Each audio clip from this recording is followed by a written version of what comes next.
At Community First Credit Union, there's a lot to see. We build customized financial solutions so you can enjoy the life you want. We make it comfortable to have a conversation about what's important to you, like helping you stay on course to reach your savings goal. And what's important to us all, like helping to support causes that count. See for yourself what See First can do for you.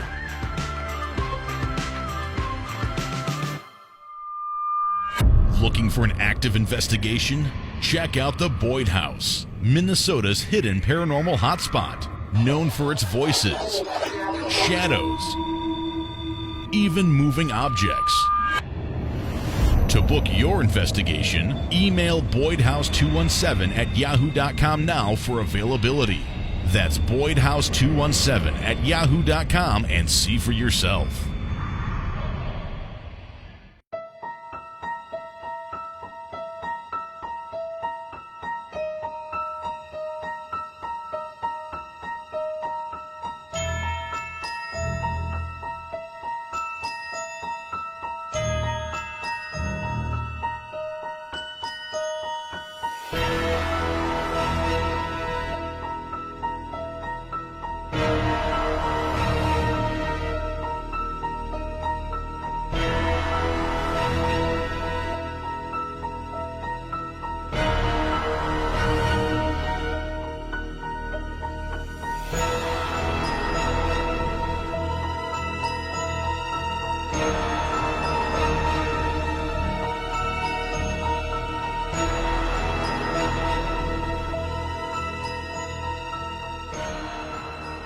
Hi, and welcome to the Warren Files. I'm your host, Chris McKinnell, the director of the Warren Legacy Foundation for Paranormal Research.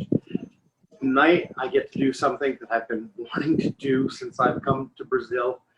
And here I am 1 week before I'm leaving, and I get to have Lousada on with me this evening. And we're talking about all of the different spiritual paths that are available to people here in Brazil, all of the different superstitions that people get into, the origin of the spiritual church in Brazil, which is fascinating. And if we have time, there are a few other things we want to get into. I have a feeling this may carry over into another episode, but we don't want to be disrespectful to this material. Lousada, thank you very, very much for coming on with me. I really, truly appreciate it. Oh, I thank you. I really appreciate the honor to participate in this.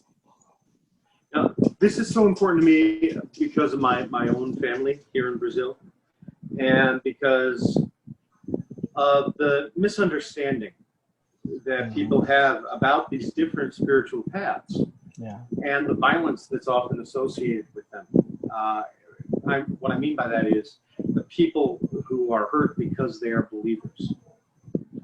So before we get started, could you please talk a little bit about yourself? I mean, I understand that you are a Celtic priest, that you've actually been initiated into about 15 other spiritual traditions as a priest. You're an extraordinary individual. You've worked on exorcisms in different pathways, and we're going to get into as much of that as possible this evening. And for everyone who's joining us, remember, this is the Spirit Realm Network. We ask you to like and share as much as possible. Check us out on the Warren Files YouTube channel as well. We need your help there to keep expanding and helping others. So, Leo, tell us how you got started on your path. Okay. I was born in a spiritual family. My family, unlike other families here in Brazil, are an open-minded family for spiritual paths. So we have here in Brazil a lot of Catholic people and Catholic thinking about the things, the spiritual world. But my family, no. My family is open-minded for this. So since I was a child, I have a lot of access to a lot of books, different books, spiritual books, that told me different stories about this other world, this different world. And then I always been curious about this, so I started to read everything that came to me. And I mean, my teenage years, I participated for my first initiation in the Demolay order. It's a United States order that came from Brazil and then spread all over the world. And then And what was that again? Demolay. I haven't Do heard you of that know? one. What is it? Is a paramason order. That is a maintenance by the Masons, but is a order created for young guys. So teenagers from 12 years until 21 years.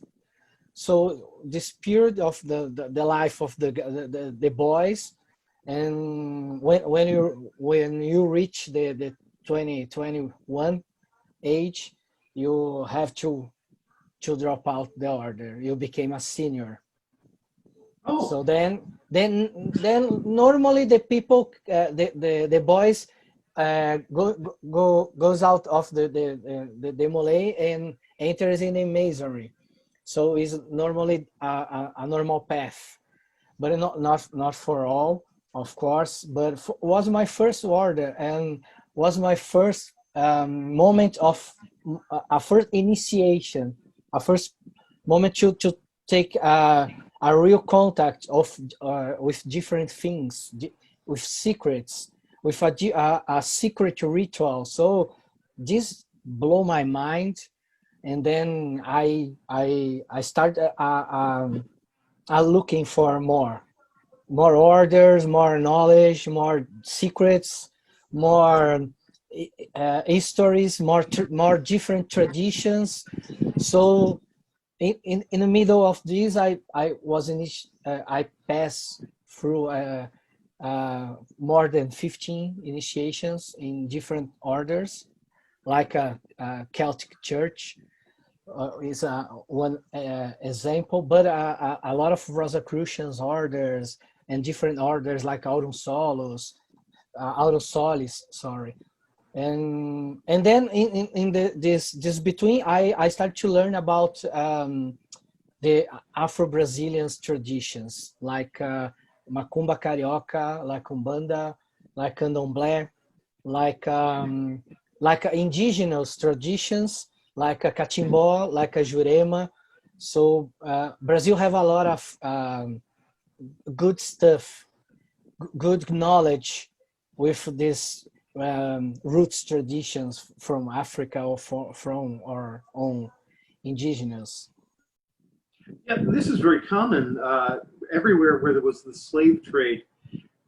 Catholicism and Christianity mixed with the original African religions, and the slaves would try to keep their own traditions alive by subverting, perhaps, or just using the saints as symbols for their own gods and their own spirits that had been their teachers and their guides in the original lands that they came from.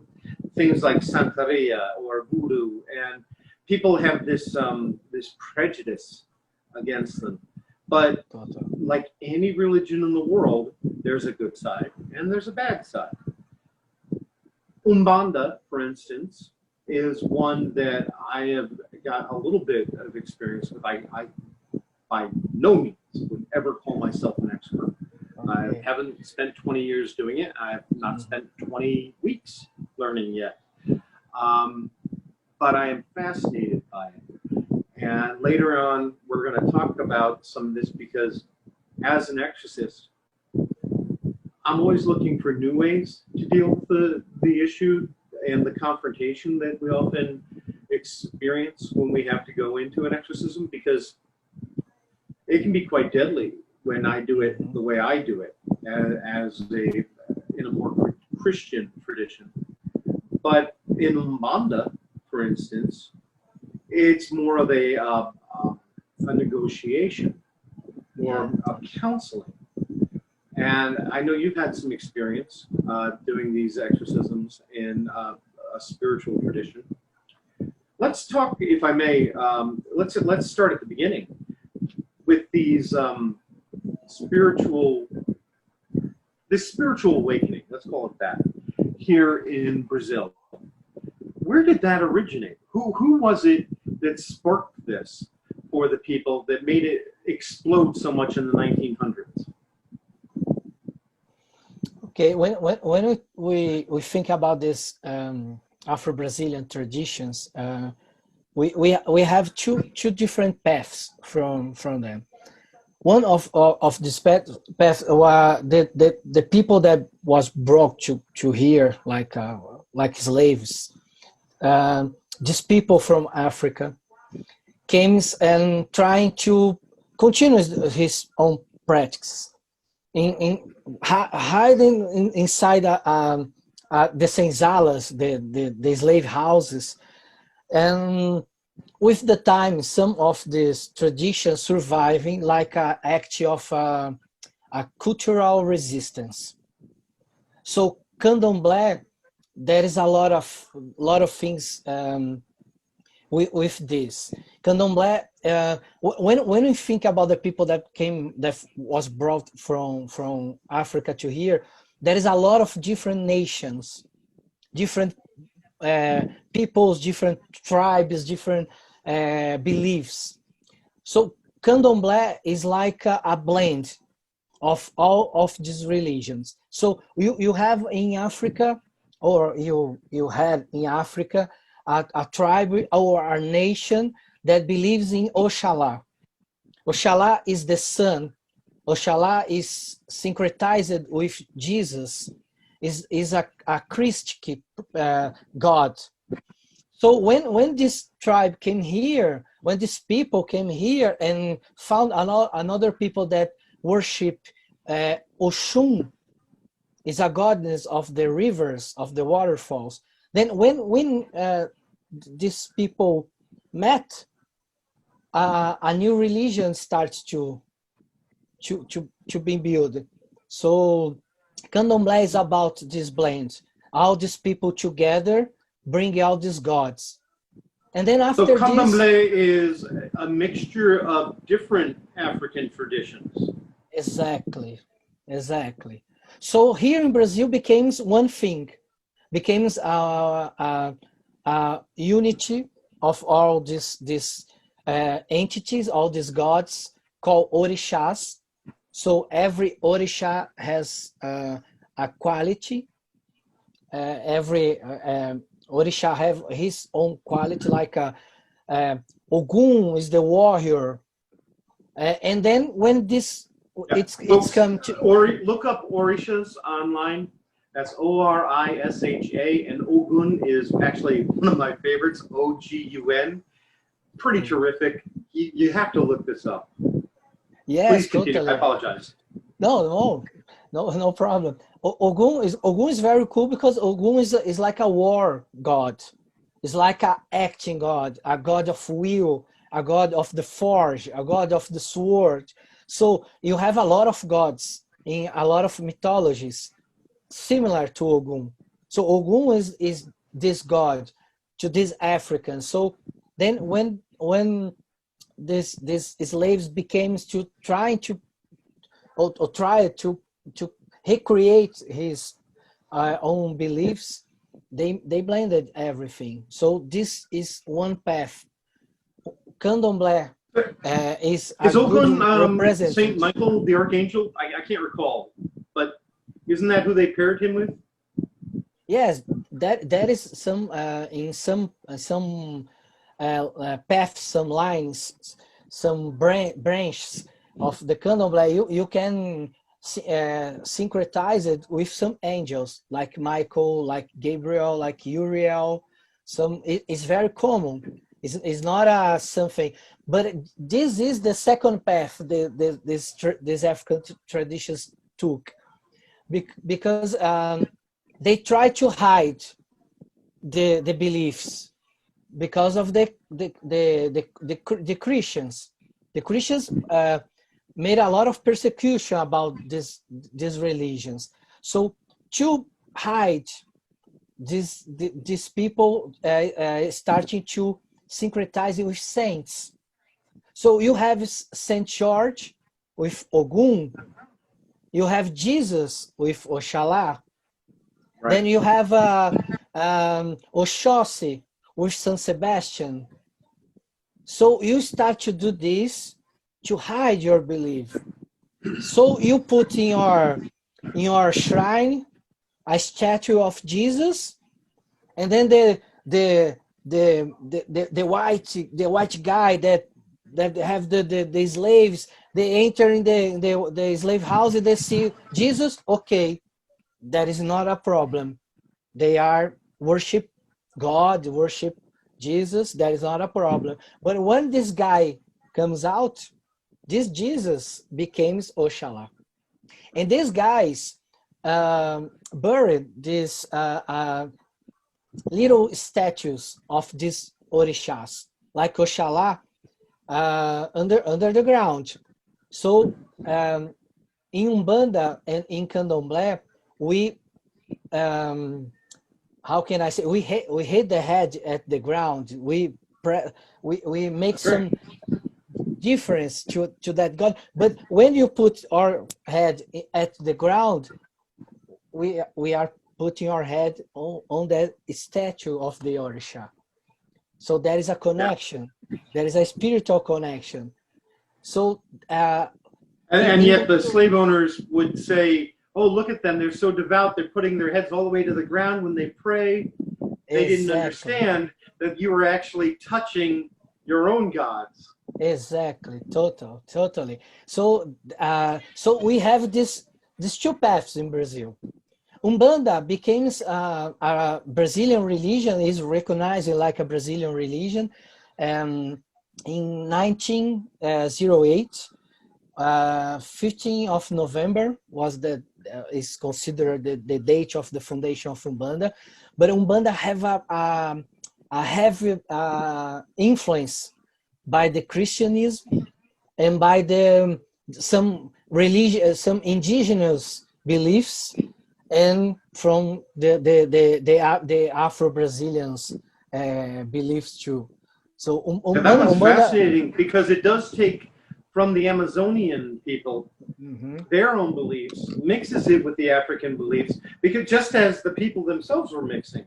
That's one of the things I love about Brazil, getting off the subject for a moment, is what a melting pot this country is. It really is. Yeah, my girlfriend, for instance, is Amazonian, indigenous Amazonian, and black, but it's Portuguese black. So she's a little bit of everything, and she's just average. That's an ordinary person here. I think it's an absolutely beautiful thing. Yeah. We have this mix, and this is very cool because we are like a cauldron, a cultural cauldron of a lot of things, a lot of different things. We have a lot of prejudice here inside Brazil between some religions, not only the Christians against the Afro-Brazilians, but inside the Afro-Brazilians beliefs we have this prejudice too. But when we go to a terreiro, when we go to a catimbó, a candomblé place, and it's like to live the living history. Before I ask you to define a terreiro, that's one of the things that was really important to me tonight to make clear. For those people who live with these religions, and by that I mean whether you're Christian or living or a follower of Candomblé or Umbanda or Kimbanda or all of the other different spiritual paths that exist here in South America. One of the things that has always hurt me so terribly is how people who believe in a particular religion, regardless of that religion, even as ridiculous as it is, people who are Protestant and Christian, believing in the same Jesus Christ, are willing to kill each other because they don't exactly believe this exact same thing. And the people who practice, for instance, Umbanda, because it's the one I'm most familiar with, when they go to their practices, when they go to celebrate, they'll often wear white for special occasions, and they will be murdered because they're wearing white. Yeah. These are not people who are out to hurt anybody. These are people who are out to seeking God just the same way everybody else is in the world. Muslim versus Hindu versus Jew versus all of the other religions, they all have the same built-in animosity for anybody who's not on the same path. I am begging anybody who's watching here, keep in mind that you're all climbing the same mountain to get closer to God. And just because somebody's not taking the exact same footsteps you're taking, it doesn't mean they're not on a path to God. Regardless of what your religion teaches you, because it's a spiritual connection that matters. It's not your religious doctrine that's imposed to you from outside. Do not allow that to cause violence. God wouldn't want that. God doesn't want you to kill his children. That's ridiculous. And excuse me for sermonizing for a moment, but this was so important to me. Totally and agree. it really, really bothers me. So if I may, the religions are the same. We yes, just born in different places with different cultures, but all these religions seek from a goodness, a charity, love. The founders of the religions always talked about love, about charity, about to see the other. So that is not any sense to attack someone. We have Northern Ireland, the people that are too similar beliefs, but they pass a long time fighting each other because of a little difference, a little word, a little understanding about a concept. This is so childish. I agree. So let's get back to the terms that you were just using earlier. Who are these learned men or women that you're talking about? This founders of these religions, or yes? Well, when you go to see Tejero? Yeah, I can hear. I am embarrassingly bad with Portuguese. Why? But for instance, define a Tejero for us. Okay. Terreiro is maybe English. We don't have a word for translate terreiro. Maybe some people will call backyard, but it's not a backyard. Terreiro is a place, a sacred place that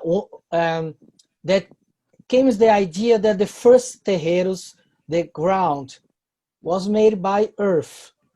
So terreiro is earth, is terra in Portuguese, is earth, is the same word. So terreiro is a place where you step on the earth. The first terreiros was in the farms, in the places where slaves were brought. So today we have a different kinds of terreiros with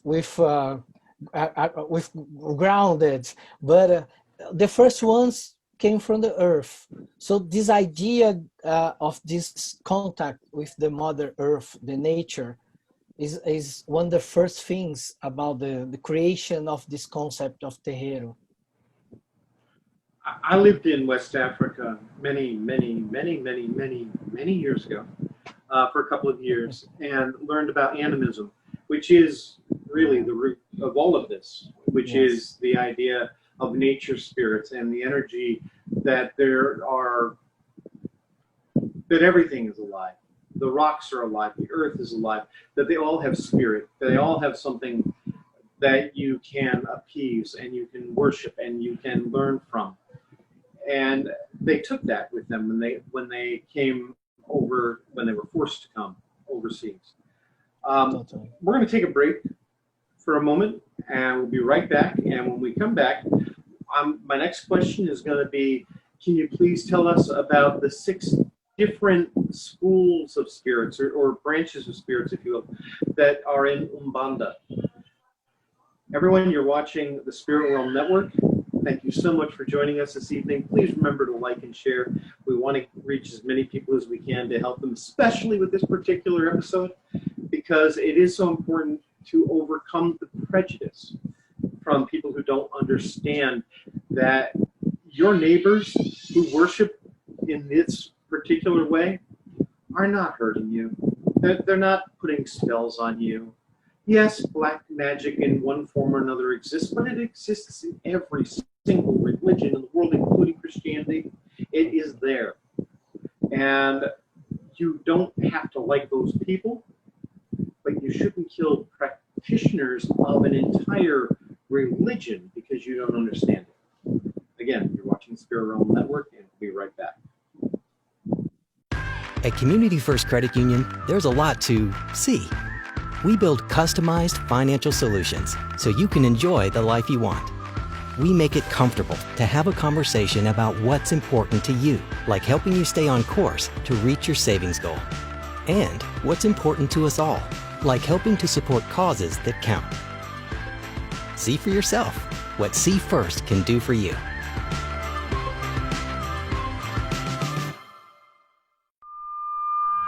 Looking for an active investigation? Check out the Boyd House, Minnesota's hidden paranormal hotspot, known for its voices, shadows, even moving objects.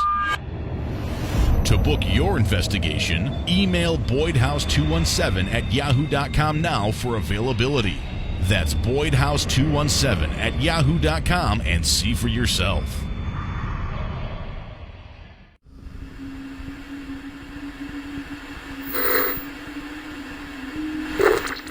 Book your next investigation at the haunted 1889 McIntyre Villa, Atchison's most haunted location.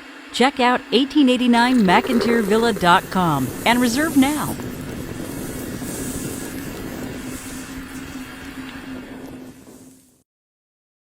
And we're back.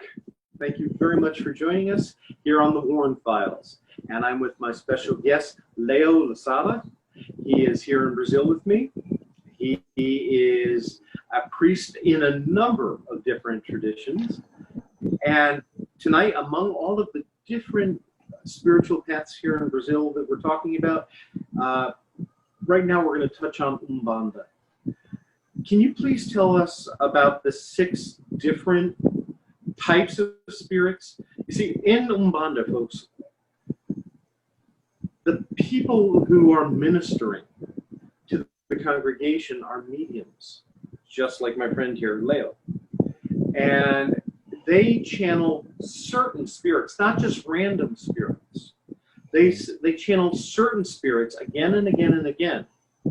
And they do it with an awful lot of restrictions so that they are protected. It's not something you do randomly, and it takes a great deal of time to learn how to do. Leo, can you please explain a little bit about this and about the different schools of spirits and where they came from? Okay, Umbanda has no dogmas, no book. So Umbanda is very different between Umbanda. We have a lot of lines of Umbanda, a lot of branches of Umbanda. The first terreiro, the first place of Umbanda is very, very different than the majority of the terreiros of Umbanda, for example. So we have some branches of Umbanda that works with 6 kinds of spirits. But we have another branches that works with 12 kinds of spirits. We have some that are commons, other are little different, but we have the old blacks. The old blacks is a kind of spiritual entity that represents ancestrality and healing. So folks, it's important here to understand, when we say old blacks, we don't mean these are the old slaves in particular, but no. This is the way they act. This is the way they present themselves to the mediums. It is not exactly what it sounds like, and that's something to understand here. Yes, exactly. We are talking about archetypes. We are talking about an impersonation. An impersonation that is not always is a old black man. Sometimes is a different kind of spirit that presents himself like an old black to work with that energy of something ancestral, something that works with healing. Then we have the Yabas. Yabas are the women entities, like Iemanjá, the great mother of the seas, like Oshun, the great goddess of the rivers and the waterfalls. And then we have Nanã, ancient old woman that work with the swamps, the ancient energies. And then we have Pombagira here in Brazil, is adaptation, a Brazilian adaptation, but is a feminine entity that works with some sexual energy to provoke this energy of creation. Sex is about creation, so she works with creation. So we have Eshu. Eshu is a cool entity because there is a lot of prejudice about Eshu. Eshu is something that the Christians believe the Eshu represents the devil. Right, this is the left-hand path, right? Yes, exactly. And when we talk about the left hand, we are talking about a restriction pillar. Are entities that work with order, with organization, with dense energies. Eshu is like the Hermes in the Greek mythology. It's like a messenger, a guy that works in the surface, the superior world, the inferior world. So Eshu have this opportunity to work with a lot of different energies, but Eshu likes to poke, likes to provoke. So Eshu is an entity that creates some kind of prejudice because it's the devil, but it's not the devil. It's only a spiritual, a person that works in that line, in this line of the Eshu. So it's a line that pushes, provokes, and creates conflict, but it's to help you to grow and help you to attain your potential. Exactly. It's like I always said, it should have the goal to provoking you a crisis, to you abandon your hypocrisy. Hypocrisy is living beneath the crisis, is avoid the crisis. So it should provokes you to face the crisis and to grow up with this. So it's a great entity, but we have some terreiros of Umbanda that doesn't work with Eshu, because inside of the only Umbanda we have the prejudice with some entities. For people who don't understand, and most people won't, these are considered entities that come from the darkness. And they also, in their way, are looking for redemption. And they're helping lost souls out of the darkness in their own way. Is that a good description, perhaps? Yes, yes, totally. They have part of the work of the Shu is to deal with the Kiumbas or Eguns. This kind of spirit is like a shadow spirits, like very bad persons, people, or a very bad person. So when we talk in Catholicism about a possession, we are talking about a Kiumba in Umbanda. It's the same kind of spirit. The Christians thinks that spirit is a demon from hell, but it's only another person that's uh, going down with his energy and or their energy and becomes like a Kiumba or a Gun. So we should deal with this, and it should could take off this Egun from the people. So some kind of people associate this kind of job You with know, something bad.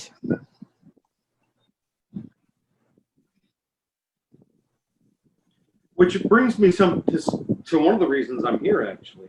And, we didn't get into the Old Sailors and a few other houses that are common to most of the different Umbanda temples. The one I had studied with was Templo do Guaraci, which, it's the only one I know, and Yes. I liked it. You've actually done some of these exorcisms. You started in a spiritualist church. These were based on the teachings of Allan Kardek from Paris back in the 1800s, and I have a feeling this is something we're going to have to get back to in a later episode. But I am fascinated by your way of dealing with possession. Can you please describe this to us? Of course. Like I said, we have some when we go into a gira, is the name of the ritual in Umbanda. That day we have like a team. So that day will be Old Black, sailors, or Eshu. We have this, but when we have a person that needs to be exorcised, we have some special entities to deal with this. Normally, it's Eshu, but we have a sailor can do this too. A caboclo. Caboclo is a name of a indigenous guy or a guy that lives in the country, in the farms. So we have these entities, and then one of the things that Umbandas believes is charity and love. So these spirits, these eguns, these kiumbas that take control of a person, they are treating with love. We call this in a poor translation like a doctrination. It's like a act to talk and to convince it to drop out of that people and to came with the entities to a place to be healed. So it's different than in Christianity. Then you treat the spirit like a demon, so you fight with that demon. But in Umbanda, no. In Umbanda, you treat like a miserable person, a person that was angry, a person that was with some kind of sadness, and then the priest, the Pai de Santo, is the responsible for the terreiro, or the mediums, the persons that works in terreiro, brings a entity to work with this entity and to start this doctrination, to work with love, to convince them that, okay, come out, we can help you, come on, come with us, we will help you. And then the entities, this kind of entities, goes away. That sounds amazing. That I desperately need to learn how to do it this way. The confrontational manner in which I go about it can be very violent and dangerous. And honestly, although I've been very successful, no, that's not fair. I should never say that.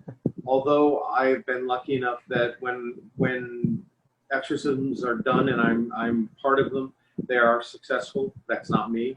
I need to make that really, really, really clear. I've got no power. There are other ways, and I believe they are probably better ways. And I'm a student. I'm here to learn. So there's a religion out there that gets a really bad rap here in Brazil, Umbanda, because it works so much with that left-hand path. Would you please help us to understand it better and perhaps dispel some of those superstitions? Okay. The word Kimbanda comes from Africa, and this word means a healer. The radical king is heal. Umbanda is a practitioner or a healer. So when Kimbanda came to Brazil, a lot of terreiros start to appear, and then a lot of these traditions choose to work only with Exu. So the Exus came, the Exus made all the work of healing, to bring this light, but a little part of these terreiros became what causes the prejudice about the Kimbanda, because a little part of these terreiros became something evil.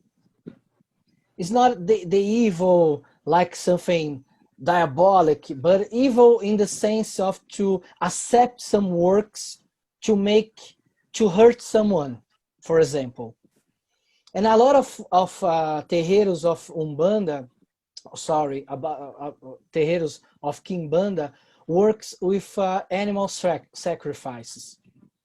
So there is a reason to do these sacrifices. These animals are killed in a sacrifice, in the ritual, and with a lot of respect by this animal, and all the meat are served to the people in the rituals. All the parts of the animals are used.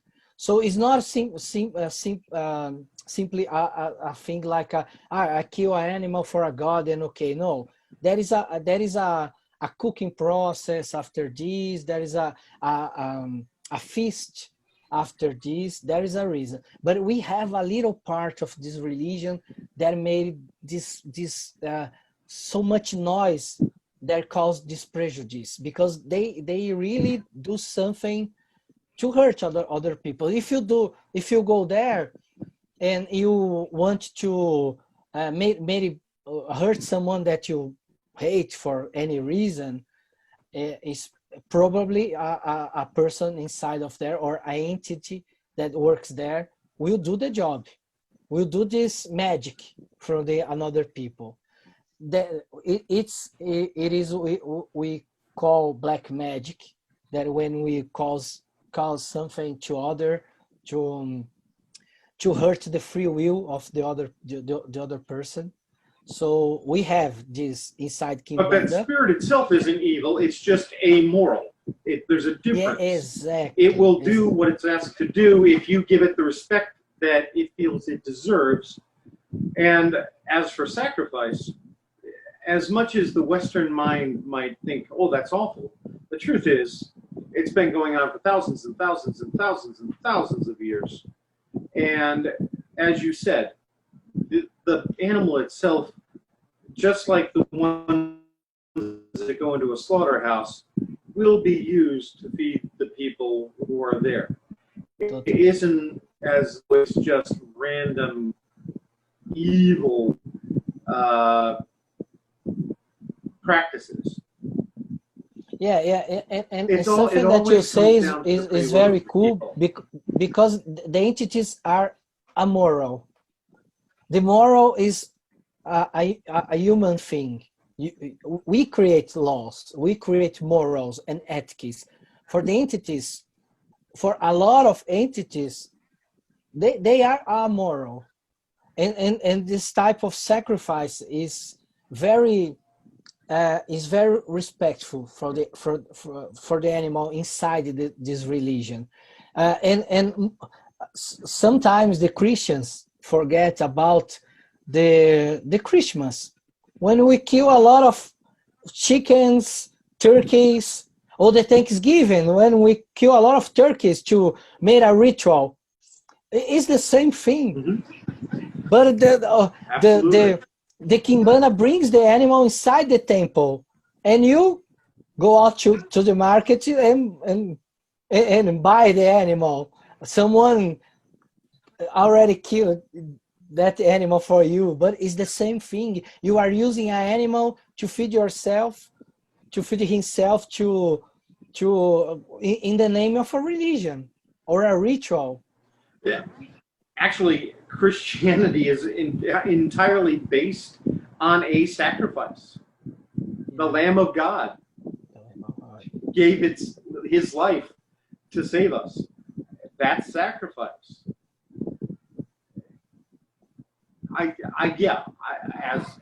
As who I am, yeah, I'm not crazy about the idea of killing animals. But on the other hand, I went to the restaurant today and I had myself a good steak. Yes. But Kimbanda is not just about hurting people. You could be asking for money. You could be asking for health. You could be asking for love. You could be asking for anything, including just to prosper or to be happy. It isn't always evil. It is just like any other religion. That's not its goal. Its goal isn't to be destructive, right? Yeah, totally. When you are a practical, when you are in a religion and you pray for something, you are praying for money, for health, for a lot of things. In Umbanda, you can talk with the entity, so you can ask directly to the entity. Oh, I am in financial troubles, and how you can help me. So the entity do some magic, some ritual, some riscar ponto, drawing a point, is riscar ponto in Umbanda. Every entity have his own magic, and then they do. When you ask, they do. And sometimes you ask for something that the entity knows that thing will hurt you. But okay, this entity give this to you, because they know there will be a lesson to you. There will be something that you have to learn. Will. Exactly, right. Totally. So okay, are you okay? Are you right about you are asking to me? Yes, I'm okay. I'm right. Okay, I will give you. And then Umbanda teaches a lot about how to ask, or what we will ask, because the people love to ask anything. And then when this thing comes, normally is not as good as you think. So the entities give you, okay, there is a lesson here. Okay, go out and learn. I worked with several of these entities in Portugal when I was there 9-10 months ago. Wow, time went by quick. And I was working on a particularly difficult case. And I asked, is there anything I can do on this particular case? I'm not close to it. It's very far away from me right now. The family is in a great deal of trouble. And they did. They got to work. They told me what to do. They had me take an herbal bath and wash myself with herbs and pray in front of certain candles twice a day, and a few other things, which I won't, nothing strenuous, nothing horrifying. Wearing a particular beaded necklace to protect myself, just like anybody who would wear a crucifix or other religious item to protect yourself. But the family that I really thought was never going to be okay because we couldn't get to them are doing wonderfully. So there's something to be said for this. Yeah, and it's very cool, the tools that Umbanda used, like the candles, the herbs. Then you can work a long time in Umbanda only with the baths, with herbs. Is a strong connection with nature, with the things of nature. You can use anything in nature to bring it inside the practical part. Right. Water was another part that was used. The chalk was another part that was used. Of course, the fire from the candles, the herbs, all representing the four basic elements that we deal with here on Earth. It's been an incredibly eye-opening experience for me. Just as this has been an amazing conversation, I can't thank you enough for being here today.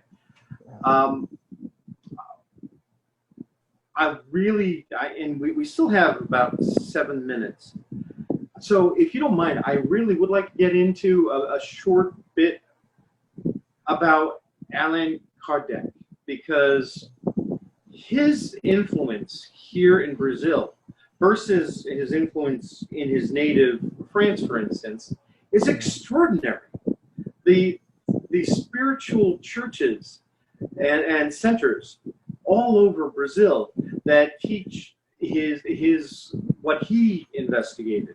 He was a man who was very scientifically based, didn't want to believe in anything about spirits, but he was convinced through a lot of pressure to look into it. And if I recall correctly, there are 3 particular books that were written with the help of mediums. And these are books that are free online. Do you happen to know the names of these books?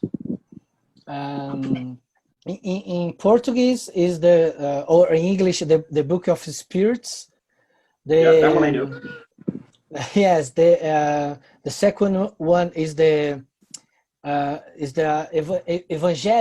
evangelical for the spiritism.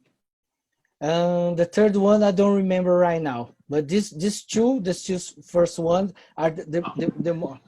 Yes, the Book of the Spirits. This is the first one. This is it's almost a scientific work, because it's a work of interview with spirits to know more about the spiritual world. And like you say, Kardec is a scientific guy, is an educator. So when these books, this Kardec was trying to explain the spiritual world with Cartesian thinking. So when these books came into Brazil, the first people that make contact with this material was the Catholics. So the Catholics start to translate this material, and then they found a way to put Christianism inside the spiritism. So the concept of the guilt that we have here in the Brazilian spiritism is so similar to the original sin of the Christianity. So we are passing in the last 2 decades to a process to change this, to understand the word karma like action and reaction. There is no a moral judgment about this. It's just action and reaction. It's not a, oh, I did something bad, I'm going to hell, or I go to umbral. That is the place that the spiritualists, oh, I go there. So this was a strong influence in this process of translation, and this is one of the reasons that the Kardecism becomes almost a religion here in Brazil. So we have rituals, we have lectures like a priest work. We have specific rituals to depossession, to clean the body, to clean the spirit, to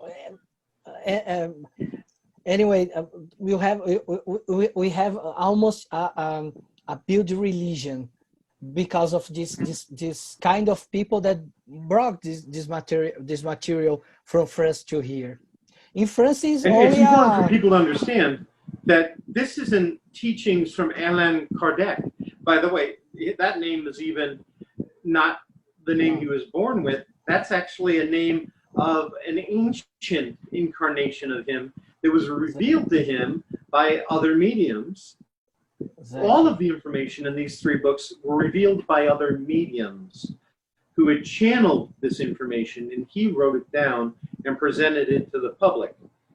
We're running out of time, Leo, and I really wanted to get into all of the different, I hate to say superstitions, because that's not fair, but the spiritual practices that the average Brazilian uses here on the crossroads, for instance, leaving offerings. And there's so many others. If you don't mind, I'd love to have you come back and we could talk again in the near future. Would that be okay? Oh, yes, it will be my pleasure. Fantastic. Folks, thank you so much for joining us. God bless you all. I'm there in the chat room answering questions. And hopefully, Leo, this is going to be on Friday, a week from now, for you and I. I hope you'll be able to join us and answer questions for people as well. I'm sure we're going to have plenty of people from Brazil asking questions. And folks, we're also going to try to have this put on subtitles so that we can share this more widely with the people that we hope we can help. God bless you all, and we'll see you very soon.